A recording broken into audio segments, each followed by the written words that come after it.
Hello കൂട്ടുകാരെ, അപ്പോൾ ഇന്ന് നമ്മളാണെങ്കിൽ മത്തി കൊണ്ടൊരു സദ്യ ഒരുക്കാൻ പോകട്ടോ. ഇന്ന് മത്തി കൊണ്ടാണ് ഇവിടുത്തെ സ്പെഷ്യൽ മൊത്തം ഉണ്ടാക്കാൻ പോകുന്നത്. മത്തിക്കറി, മത്തി തല നമ്മളാണെങ്കിൽ റോസ്റ്റ് ചെയ്തത്, അതുപോലെ തന്നെ മത്തി പൊള്ളിച്ചത്, മത്തി വറുത്തത്, അങ്ങനെ കുറേ, അതായത് മത്തി കൊണ്ടുള്ള കുറേ ഡിഷസ് നമ്മളിന്ന് ഉണ്ടാക്കാൻ പോവാണ്. ഡോറയ്ക്ക് വയ്യാതുകൊണ്ട് ഡോറ കിടക്കുവാണ്. അപ്പോൾ നമുക്ക് പരിപാടിയിലേക്ക് കിടക്കാം.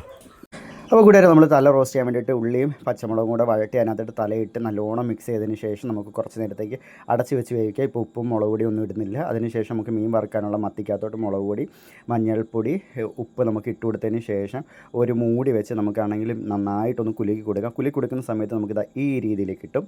നന്നായി എല്ലാം കൂടെ മിക്സായി കിട്ടും. ഞാൻ അതിനകത്ത് വരയൊന്നും ഇട്ടിട്ടില്ല. ആ സമയം കൊണ്ട് നമുക്കാണെങ്കിൽ മത്തിത്തല റോസ്റ്റ് ചെയ്യാം. അതുപോലെ തന്നെ മീൻ കറിയും വയ്ക്കാം. ഞാൻ ഇതിനിടയ്ക്കാണെങ്കിൽ മത്തിത്തലയിലേക്ക് നമ്മൾ ഇച്ചിരി കുരുമുളക്, മഞ്ഞൾപ്പൊടി, ചിക്കൻ മസാല, മഞ്ഞൾപ്പൊടി, കുരുമുളക് കൂടി ഇട്ടിട്ടുണ്ടായിരുന്നു. അതിനുശേഷം നമുക്കാണെങ്കിൽ മത്തി പൊള്ളിക്കാനുള്ള വാഴയില വാട്ടിയെടുത്തിട്ടുണ്ട്. അതിനകത്തോട്ട് നമ്മളാണെങ്കിൽ വൃത്തിയാക്കി വെച്ച മത്തിയാണെങ്കിൽ നമ്മൾ അടുക്കി വെച്ച് കൊടുക്കുകയാണ്. അതിന് നടുക്കായിട്ട് ഒരു പച്ചമുളകും കൂടെ ഞാൻ വെച്ച് കൊടുക്കുന്നുണ്ട്. എന്നിട്ട് നമുക്കാണെങ്കിൽ ഇത് നല്ലോണം മടക്കി വാഴനാര് വെച്ച് തന്നെ കെട്ടാം. ഞാനാണെങ്കിൽ എപ്പോൾ മത്തി പൊള്ളിച്ചാലും, മത്തിയല്ല അയല ആണെങ്കിലും ശരി തന്നെ, അതുപോലെ നമ്മുടെ ആണെങ്കിലും തിലോപ്പിയ, ഇതൊക്കെ ഞാൻ പൊള്ളിക്കാറുണ്ട്. ഈ പൊള്ളിക്കുന്ന സമയത്ത് ഇതേ രീതിയിൽ തന്നെയാണ് ഞാൻ ചെയ്യുന്നത്. ചില സമയത്ത് ഞാൻ ശകലം ഉപ്പും കുരുമുളക് പൊടിയും ഒലിവ് ഓയിലും ഒഴിക്കും. ചില സമയത്ത് ഞാൻ ഇതൊന്നും ചേർക്കില്ല, പച്ചയ്ക്ക് തന്നെ ചെയ്യും. പക്ഷേ നല്ല ടേസ്റ്റ് ആയിട്ട് ഇങ്ങനെ ചെയ്തെടുത്ത് കഴിക്കുമ്പോഴത്തേന് നല്ല ടേസ്റ്റാണ്. എനിക്ക് ഭയങ്കര ഇഷ്ടമാണ്. ആ സമയം കൊണ്ട് നമ്മുടെ മത്തി തല റോസ്റ്റായി വന്നിട്ടുണ്ട്.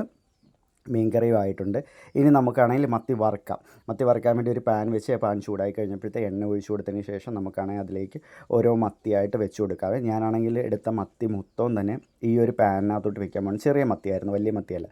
അതുകൊണ്ട് തന്നെ ഈ ഒരു പാനിലോട്ടാണ് ഞാൻ എല്ലാം തന്നെ വെക്കുന്നത്. എല്ലാ മത്തിയും നമുക്ക് ഈ പാനിനകത്ത് വെക്കാൻ പറ്റും, കുഴപ്പമൊന്നുമില്ല. അപ്പോൾ മത്തി നമുക്ക് റോസ്റ്റ് ചെയ്യാം. ആ സമയം കൊണ്ട് നമ്മുടെ കറി അവിടെ റെഡി ആയിക്കൊണ്ടിരിക്കുകയാണ്. പിന്നെ വാഴയില നമ്മൾ കെട്ടി വെച്ചിട്ടുണ്ട്. ഈ മത്തി വറുത്തതിന് ശേഷം നമുക്കാണെങ്കിൽ ആ പാനിലോട്ട് തന്നെ വെച്ച് എണ്ണയൊന്നും ഒഴിക്കേണ്ട, അടച്ച് വെച്ച് അതൊന്ന് വേവിച്ചെടുത്താൽ മതി. ആ മീനകത്തുനിന്ന് വെന്ത് വരുമ്പോൾ ആ മീനകത്തു നിന്നുള്ള കൊഴുപ്പ് കൊണ്ട് തന്നെ അത് അതിനകത്തിരുന്ന് വേവും. അതിനകത്ത് തന്നെ ആ വെള്ളമൊക്കെ ഉണ്ടാവുമല്ലോ, അത് തന്നെ. ഇപ്പം മത്തി വറുത്ത് മാറ്റി. ഇനി നമുക്ക് ഈ ഇതിലോട്ട് തന്നെ നമുക്കാണെങ്കിൽ വാഴയില കെട്ടിവെച്ച മത്തി വെച്ച് കൊടുക്കാം. എന്നിട്ട് അടച്ച് വയ്ക്കാം. ഇതിൻ്റെ യഥാർത്ഥത്തിലുള്ള അടപ്പ് കാണുന്നില്ല കേട്ടോ, അതുകൊണ്ട് അങ്ങനെ വെച്ചത്. അതിനുശേഷം നമുക്ക് ഡോറയ്ക്കുള്ള ചോറെടുക്കാം. എല്ലാം കഴിഞ്ഞ് ഇതിൻ്റെ ഡോറയ്ക്കുള്ള ചോറ് എടുത്തുകൊണ്ടിരിക്കുകയാണ്. ചോറിനകത്തേക്ക് ആദ്യം ഞാനാണെങ്കിൽ മത്തിത്തല റോസ്റ്റ് ചെയ്ത് വെച്ച് കൊടുക്കുന്നുണ്ട്. അതിന് ശേഷമാണെങ്കിൽ മത്തിക്കറി ഒഴിക്കുന്നുണ്ട്. നമ്മളിവിടെ റേഷൻ അരി ആട്ടോ ഉപയോഗിക്കുന്നത്. ഞങ്ങൾക്ക് ഭയങ്കര ഇഷ്ടമാണ് റേഷൻ അരി കഴിക്കാനായിട്ട്. ഒരു പ്രത്യേക ഇഷ്ടമാണ് ഞങ്ങൾക്ക് രണ്ടുപേർക്കും റേഷൻ അരിയോട്. മത്തിക്കറി ഒഴിച്ചതിന് ശേഷം നമ്മൾ മത്തി നല്ല വറുത്തതും കൂടി വെച്ചു. ക്യാമറ കുറച്ച് സൂം ആക്കിയതുകൊണ്ട് അത് കാണാൻ പറ്റിയില്ല. അപ്പം ഇന്നത്തെ ഞങ്ങളുടെ മത്തി സദ്യ ഇതാണ്. ഡോറ കഴിച്ച് നോക്കിയിട്ട് കൊള്ളാം എന്നാണ് പറഞ്ഞത്. നമ്മുടെ ഗബ്രൂട്ടന് ഇഷ്ടപ്പെട്ടു. ഗബ്രൂട്ടൻ അടുത്ത് നിന്നുകൊണ്ട് ഇങ്ങനെ വാരിക്കൊടുക്കാൻ വേണ്ടി വേളം വെച്ചുകൊണ്ടിരിക്കുക. ഗബ്രൂട്ടൻ ഇങ്ങനെയാണ് കേട്ടോ, ഞങ്ങൾ ആരെങ്കിലും കഴിക്കുമ്പോൾ മാത്രമേ കഴിക്കൂ, അല്ലാതെ കഴിക്കില്ല.